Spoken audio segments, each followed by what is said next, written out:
Gimana ceritanya Pak Kiai? Ya ceritanya bagaimana saya ingin dapat motivasi Pak Haji. Iya. Ya alhamdulillah sih semuanya rutin. Mm-mm.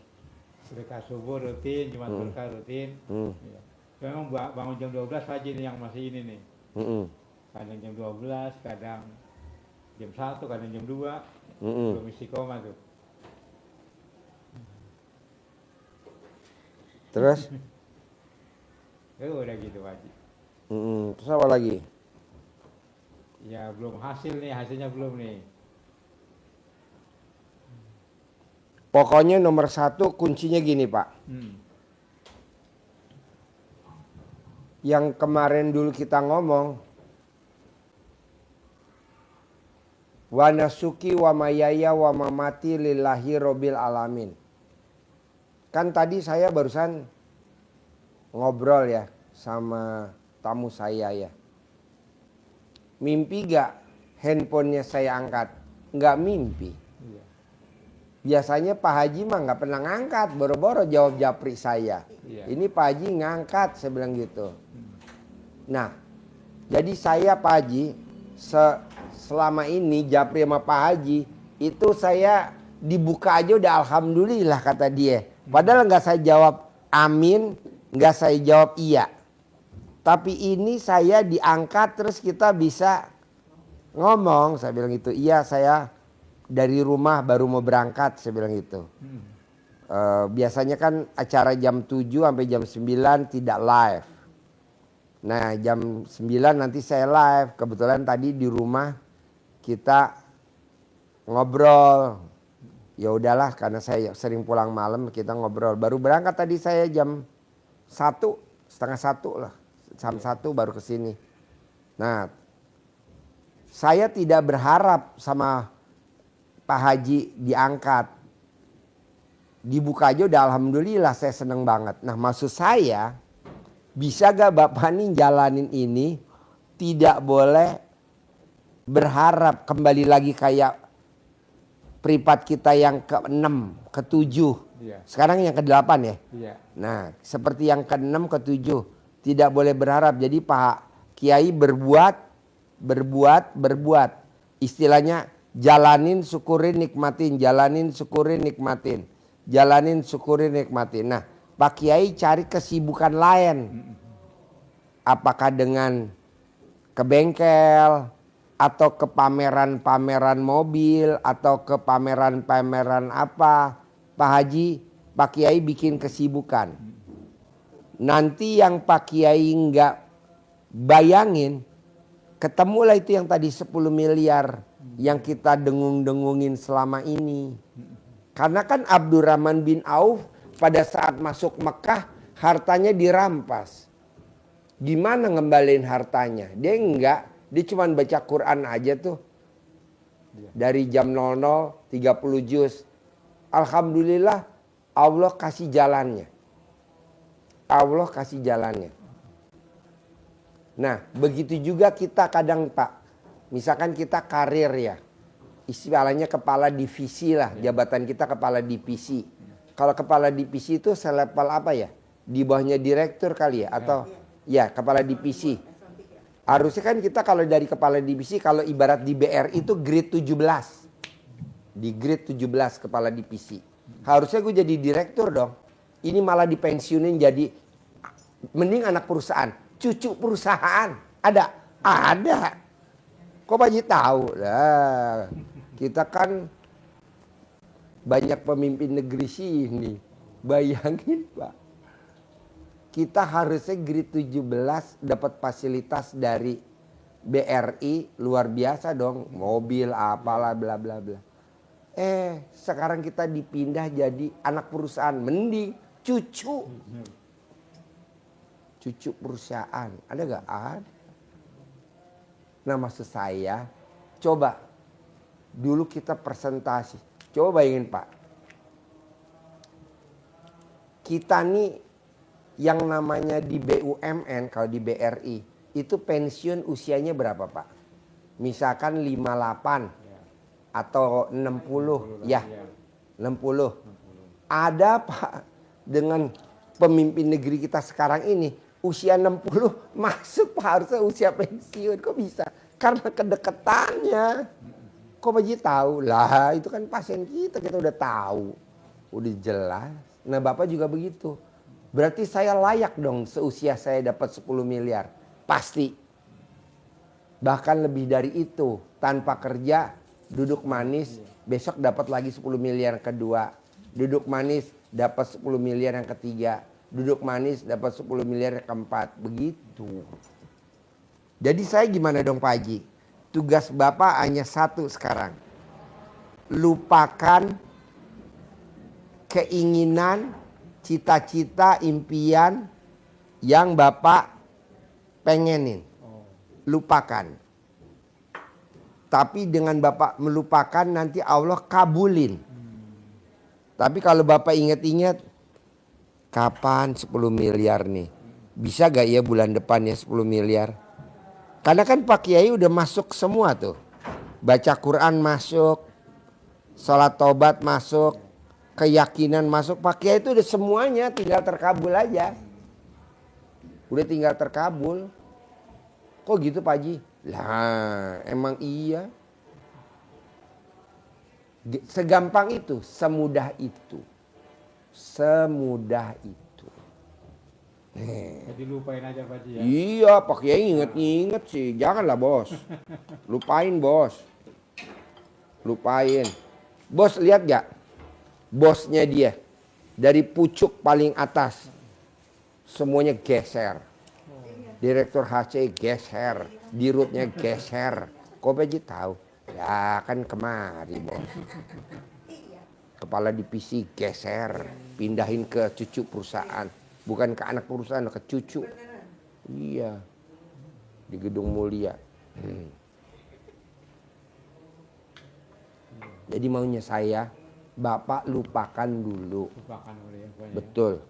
Karena yang 10 miliar udah di depan mata. Amin. Kalau orang mah masih lama. Pak, tadi malam saya tanya Mbak Ratih, Mbak, kalau 400 miliar dibayar tunai, bonusnya apa buat RDAY? Ambil Pak Haji 5 miliar. Buat Pak Haji ambil 5 miliar. 5 miliar bos.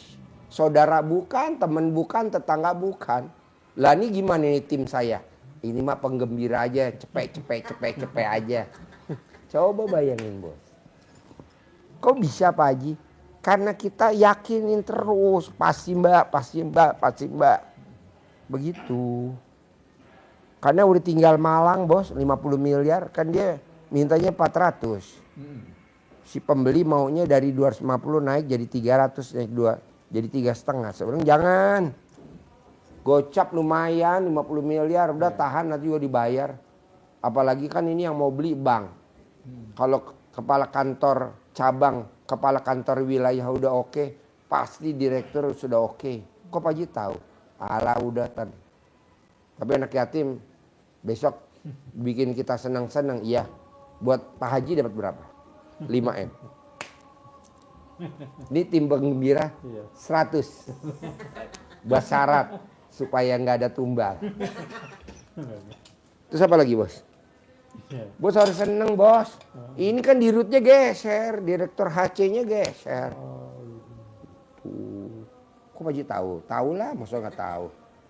Kan semuanya ada di sini. Terus apa lagi bos? Ya itu sama itu aja yang penting. Bahwa yang saya jalani terus gitu yang penting. Pokoknya Bapak tugasnya cuma satu. Ya. Seneng-seneng. Lo cerita dong. Jangan muka cemberut, dibangun tidur, kecapean. Dulu gimana waktu lo protes, istrinya protes, kok udah 7 bulan gak ada perubahan. Apa yang saya omongin waktu itu? Coba cerita.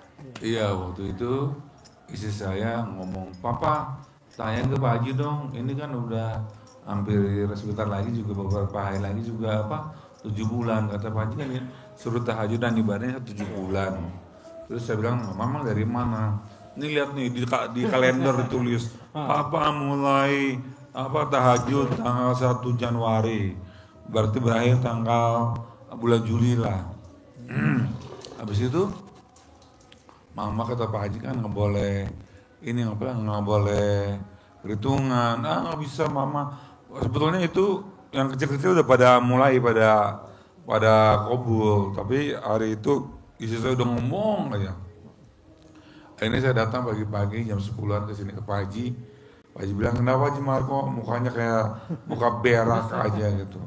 Ini Pak Haji, kata istri saya, sebentar lagi kita udah mau selesai di sini 7 bulan, tapi belum ada yang terkabul, yang maksudnya yang gede-gede ya gitu. Terus saya bilang, lu kalau mau lo jangan perhitungan lo, sampai kapan lo juga nggak bakal ke kabul kalau perhitungan sama Allah gitu. Pokoknya kalau mau terkabul lo liburan dulu deh ke luar negeri, keliling dunia sono gitu. Saya bilang, ya Allah Pak Haji, ini aja saya udah kemangpes gitu, karena harus jalan-jalan keluarga, emangnya nggak butuh hotel, tiket pesawat, terus bis di sana atau apa gitu, makanan segala macam. Jadi kalau mau terkabul jalan-jalan dulu gitu, bikin lu hati lu senang-senang gitu. Saya bilang, ya Pak Haji, ya saya nggak enak juga ya masih baru tahu Pak Haji. Akhirnya saya telan-telan aja Pak Haji ngomong begitu. Pas pulang malamnya itu apa coba, karena saya kesininya habis sholat isya baru datang ke kandang. Sore-sore saya pulang, ada bos saya, mantan bos saya telepon, katanya Haji Marco ngapain aja di Indonesia. Saya bilang bantuin sahabat saya Malam minggu untuk boleh. untuk anak-anak yang tanpa ayah atau keluarganya meninggal. Udah berapa lama? Udah 7 bulan gitu. Wah kalau gitu kamu capek dong di sana, bosan juga 7 bulan nggak tahajud terus ngerjain yang sama. Ya begitulah, saya udah pengen cepat-cepat ayo jalan-jalan. Ya udah, dia tuh mau nggak jalan-jalan keliling Eropa selama 45 hari atau 1,5 bulan, sampai dari Swedia sampai ke itu Jerman segala macam sampai ke Rusia. Saya bilang alhamdulillah, tapi saya nggak punya uang, semuanya saya yang bayarin, ongkos, tiket, asuransi, hotel, makan, semuanya, dan uang saku juga saya kasih gitu. Alhamdulillah saya mau gitu. Saya bilang sama saya, ya udah papa pesan aja, papa kan butuh liburan gitu. Saya bilang ke Pak Haji, Pak Haji saya mau liburan ke Eropa. Nah lo gue bilang apa lo, pokoknya liburan lo kalau mau cepat terkabul gitu. Jadi saya dapatnya tiket sebelum berangkat jam 2, saya jam 10 pamit ke Pak Haji, kata Pak Haji yang ijab dulu sama anak yatim. Sama anak yatim saya ijab, kebetulan hari Minggu anaknya udah pada datang. Saya bilang sama mereka, saya berangkat liburan ke Eropa, yakinnya dijamu sama Allah dengan jamu yang terbaik, kata anak yatim. Amin. Udah selesai ijab, saya ke Pak Haji pamit berangkat sama anak istri saya ke airport, dan sampai di sana saya check in, dapat pesawatnya ekonomi ya, Thai Air. Jadi udah duduk sebegini aja Pak. Saya bilang aduh ini perjalanan 13 jam, gimana gue mau tidur nih gitu kan. Habis itu ada majalah. Ngeluh. Mulai ngeluh terus. Itu pesawatnya belum datang. Pas saya udah kiri kanan saya itu penuh pesawatnya Pak. Orang India, orang Jepang baru pakai jas, berkoordinasi. Saya cuma pakai baju polo shirt aja di situ. Tiba-tiba ada perser atau enggak kepala pramugaranya datang. Sir, would you like to move to business class? Saya, you talk to me. Ya, saya bicara sama kamu nggak pindah ke business class? Saya mau saya mau. Bagaimana dengan bilong saya tas-tas saya di atas? Nggak apa-apa, semuanya saya bakal jaga dan saya tanggung jawab gitu. Akhirnya saya pindah ke depan bisnis class, ada betulan di pinggir jalan itu di aisle seat. Terus saya duduk langsung di sini dia bilang itu iya, pas saya dulu alhamdulillah ya Allah, terus kaget saya nerin gitu. Di situ lega banget. Terus saya Tiketnya bisnis. Tapi dapatnya tiketnya ekonomi, waktu bisnis. Foto-foto cepet ya. Soalnya karena belum berangkat saya bilang, Pak Haji saya dapat bisnis kelas. Alhamdulillah dapat bisnis walaupun saya tiketnya ekonomi. Kata Pak Haji, kalau gue bilang kalau liburan dulu ya, selamat berlibur. Liburan dulu. Terus. Nah, terkabul satu-satu setelah liburan berapa hari tuh? Seminggu Seminggu di Eropa. Saya waktu itu lagi di Jerman. Dikabarin sama istrinya. Di Heidelberg. Saya lagi di Jerman, saya bilang, Mama jam berapa ini? Jam 2 malam. Ini Pak, Mama tahu perbedaan waktu di sini sama Indonesia. Terus ini jam 2 malam Pak Ma gitu. Ini Pak, ini penting, kenapa? Itu Penggilingan padi yang udah 17 tahun nggak laku-laku. mau dijual nggak laku-laku. Ditawar sama orang Laku. Terus saya bilang berapa dia maunya, mau udah bilang belum, udah bilang. Terus saya bilang boleh minta sedikit enggak, kekurangannya di diskon. Ya udah saya bilang harga segini, ya udah nanti dia bilang mau nanti langsung transfer uangnya, nanti yang sisanya 1M dibayar ketika itu saya pulang. Ya udah saya terkabul. Nah mau saya Bapak tinggal liburan aja. Karena Bapak maunya di Jakarta ya Bapak ikut pameran, jalan-jalan ke mall, atau lihat pameran mobil, atau lihat mobil BID atau apa. Kan ada tuh, atau mobil apa, atau Bapak lihat apa, atau Bapak lihat apa, oh jalan-jalan deh. Atau Bapak mau keluar kota boleh. Nah bonusnya 10 miliar saya jamin. Gak mungkin gak. Karena Bapak udah di depan mata. Ya, Pak. Saya juga bilang sama Mbak Rati, gue sabdain. Pasti. Saya bilang gitu. Ya Pak, intinya ketika kita nggak kepikiran hajat kita yang lagi pengen cepet-cepet gitu, kita nuntut ngomong Pak Haji, bini juga ngomong mulu. Terus kita juga banyak kebutuhannya Pak. Jadi otak kita tuh pikirannya Bebel. Penat. penat karena kita belum Keruh. terkabul. Tapi ketika kita di Eropa, makanan enak, jalan-jalan, hotel bagus, naik pesawat, semuanya nggak kepikiran tiba-tiba. Cerah. Pikirannya mulai cerah dan nggak ada sama sekali nggak kepikiran saya tuh bakalan minggu ini kabul nggak ya. Kabul satu-satu. Nikmati aja hidup, saya bilang gitu.